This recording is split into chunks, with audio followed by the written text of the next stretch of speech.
오늘 굉장히 춥습니다. 저도 감기 때문에 며칠 고생했습니다만 도중에 기침이 나오면은 중단할까 생각을 하고 올라왔습니다. 양해해 주시기 바랍니다. 근데 요즘 여러 가지 기사가 있긴 합니다만은 특히 그 서울시의회가 하는 짓은 당체 이해가 안 가요. 도저히 이건 짚고 넘어가고 또 짚어보면서 우리가 어떤 형태의 기록을 남기든지 이 뒷사람들이 이랬구나 하는 그 잘못된 발자취는 꼭 짚어보도록 기록을 남기는 것이 좋지 않을까 이렇게 생각이 되어집니다. 그래서 저도 고민 끝에 이거를 어떻게 짚어야 될 것인가 하는 걸 생각해 봤습니다만은 그 사서 하면 여러분께 잘 아시는 바와 같이 대학, 논어, 맹자, 중용을 사서라고 합니다. 그래서 대학하고 중용은 한 권으로 되어 있고 그 다음에 논어는 6권이고 맹자는 7권으로 되어 있습니다. 그래서 옛날 서적으로 보면 그 사서가 이렇게 그 원본이 있고 그 다음에 그 퇴계 선생, 율곡 선생 같은 분들이 해놓은 주석이 있습니다. 이걸 다 합해놓으면은 그 높이가 한 1m 50cm 됩니다.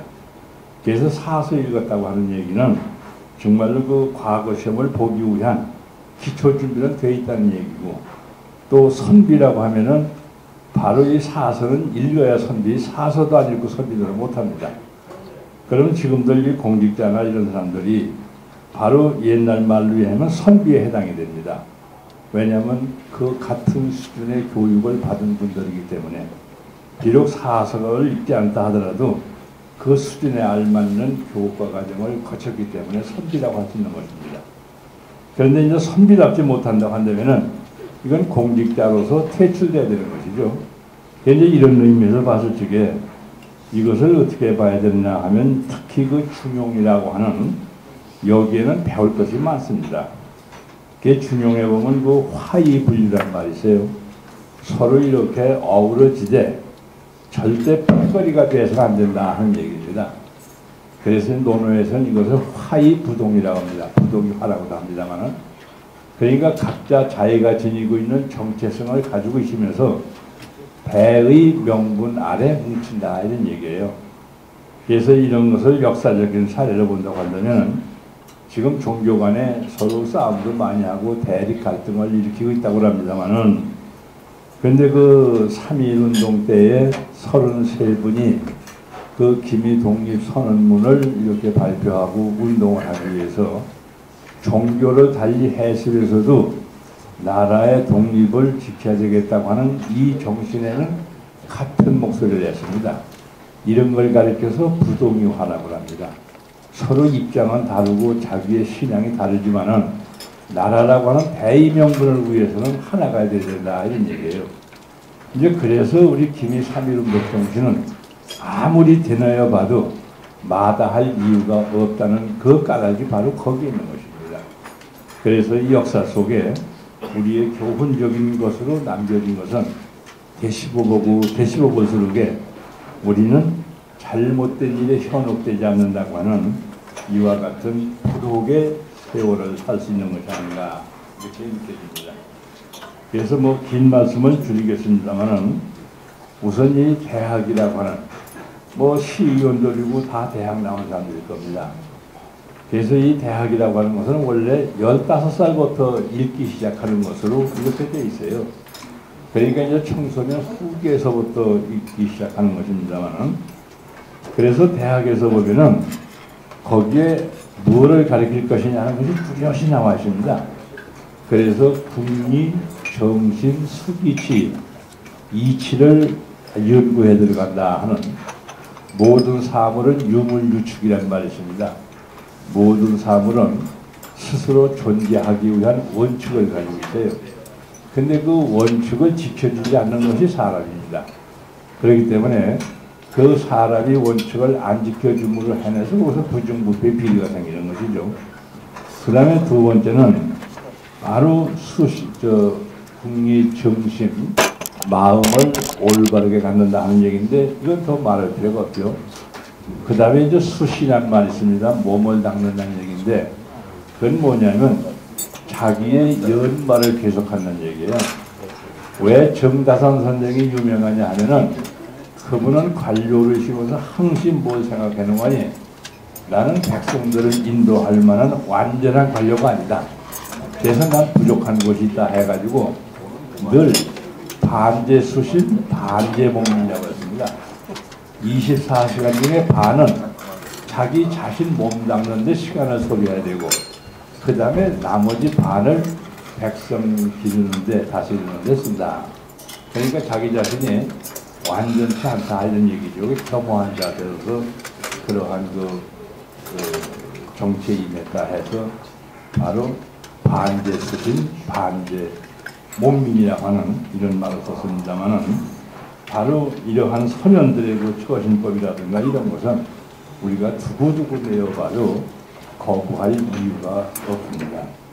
그 다음에 치는 뭐냐면 그런 것을 갖춘 다음에 비로소 시의회원이 되고 시장이 되고 뭐가 되는 것이죠.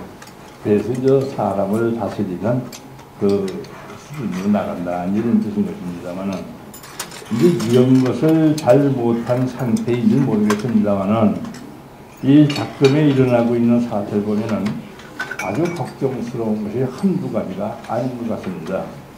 왜냐하면은 어떠한 이 교육 정치라든지 또는 이 교육을 표방한 그러한 의회 활동이라든지 이런 것이 그 교육의 참뜻을 선양하기 위한 그런 시각에서 이루어지는 것이 아니고 어떠한 그 당에서 추구하고자 하는 그러한 당략적인 것을 바로 그러한 교육이라는 이름을 씌워서 관찰하려고 하는 이러한 저희가 너무도 역력히 나타나기 때문에 이런 것은 지적하지 않을 수 없다고 이렇게 생각이 되었습니다.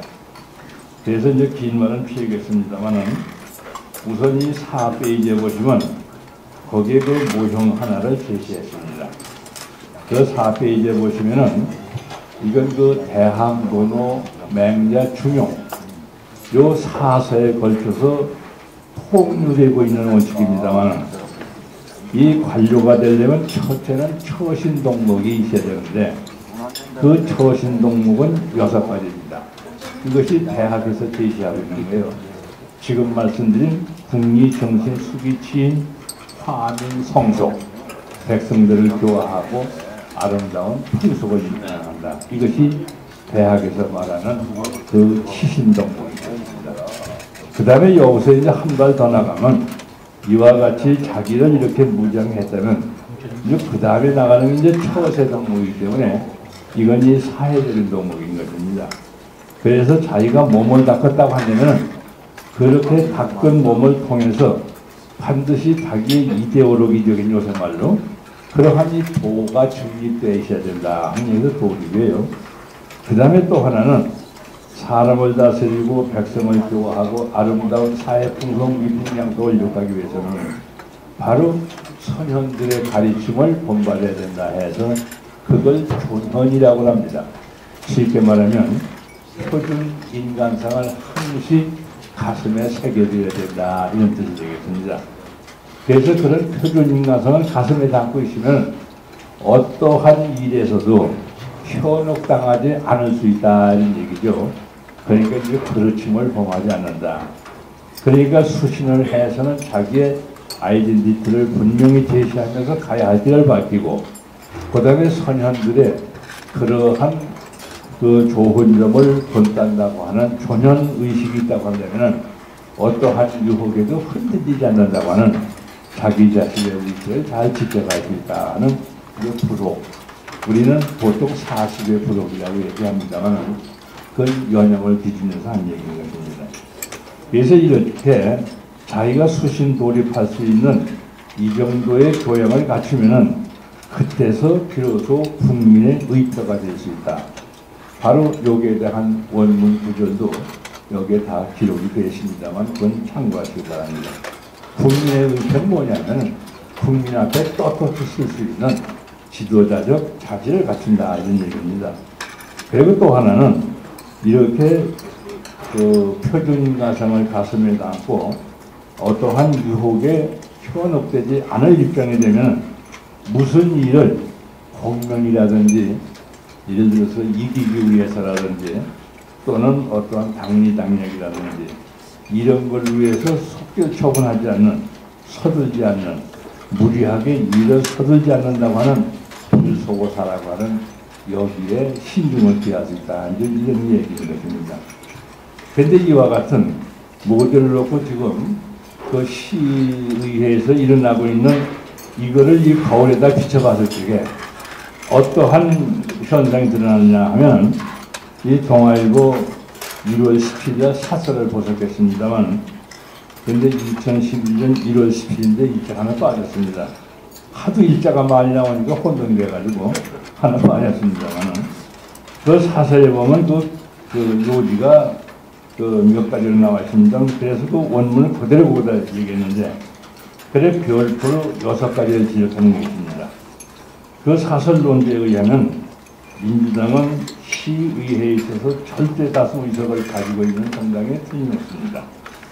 그리고 의회가 시장 동의 없이 조례를 의회장의 직권으로 공포했다 하는 이렇게 시장이 부재중이라는 게 유고도 아닌데 이렇게 했고 그 다음에 세 번째는 의회가 그 시장의 법적 권한까지 침범해서 659억 원의 급식 예산을 이걸 증설했다 하는 이런 것이라든지 그 다음에 조례의 위법성을 알면서 아주 대단히 중요한 대목입니다만 이것이 자기네가 지금 변칙으로 잘못되고 있는 걸 알고 있으면서 그리고 강행하는 이유는 뭐냐 할 것 같으면은 이것이 틀림없이 이것은 위법성이라고 하는 이 지적을 대법원 판결을 통해서 지적을 당했음에도 불구하고 여기에 의혹을 무릅쓰고서 진행한 것은 뭐냐 하면은 어떻든지 이번 기회에 해치우자 하는 이런 뜻입니다. 그 다음에 이제 대법원에서 무효 판결이 날 때까지는 적어도 시간이 있을 것이다. 그래서 그 시간을 최대 이용해가지고 22개 그 민주당 구청장이 있는 그 예산을 통해서 무상급식이라고 하는 것을 기정사실화 해놓으면 이건 뒤집지 못할 것 아니냐. 그러니까 이런 것을 알면서 하고 있다는 얘기는 이건 우리가 도저히 생각할 수 없는 얘기예요. 이러한 이 발상을 가지고 의회가 움직여가고 있다는 얘기는 이게 이제 교육관이라든지 이런 분들하고 상당히 교감이 된 상태에서 이루어진 것으로 보긴 합니다만은 이와 같은 상태로 이 시의회가 굴러간다면은 얼마까지 자정력을 가지고 굴러갈 수 있느냐 하는 것은 뻔한 일입니다. 아마도 시의회에 이것만 놓고 보면은 다음 정권 창출은 이 사람들은 실패하고 들어간 것이 아닌가. 이렇게 생각이 돼요.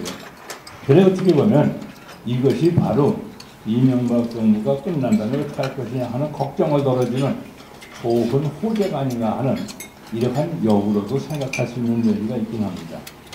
근데 이것이 무엇을 뜻하느냐 하면 이 모두는 앞에서 말씀드린 처신동물이라든지 처세동물이라든지 그 다음에 백성을 인도해가지고 위한 도민자세가 아니라고 하는 것이 너무도 분명하게 삼척동자도 이해할 수 있습니다.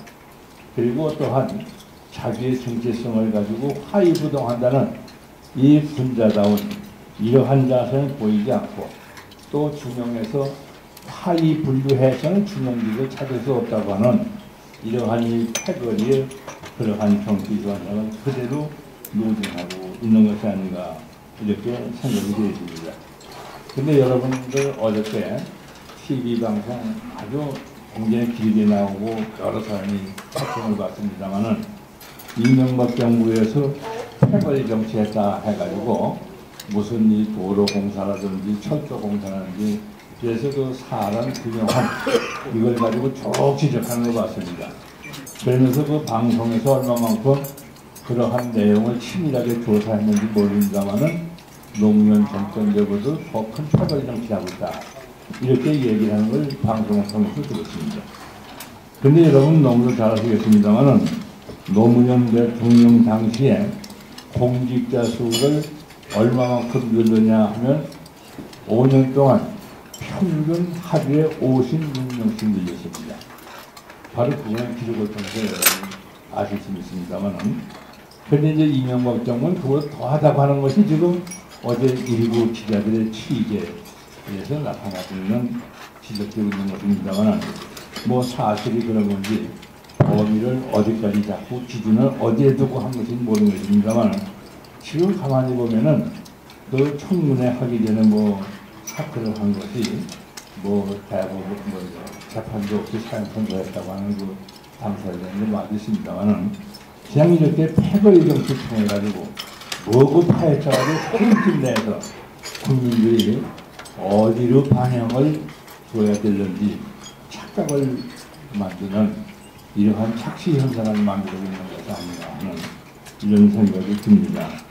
그래서 이제 이러한 때일수록에 바로 국민들 앞에서 나라 위하고 국민을 위하고 미래의 훌륭한 역사를 창출하기 위해서 나섰다는 사람들은 최소한도 이러한 그 사서에서 얘기하고 있는 이러한 그 모델에 거울 삼아서 한번 자기를 비춰볼 필요가 있고 또 우리는 그런 사람들을 평가하기 위한 하나의 틀을 가지고선 보는 것이 어떨까 해서 그래서 여기에 그 사학교에 그런 모형을 준비해봤습니다. 참고해 주시기 바랍니다. 감사합니다.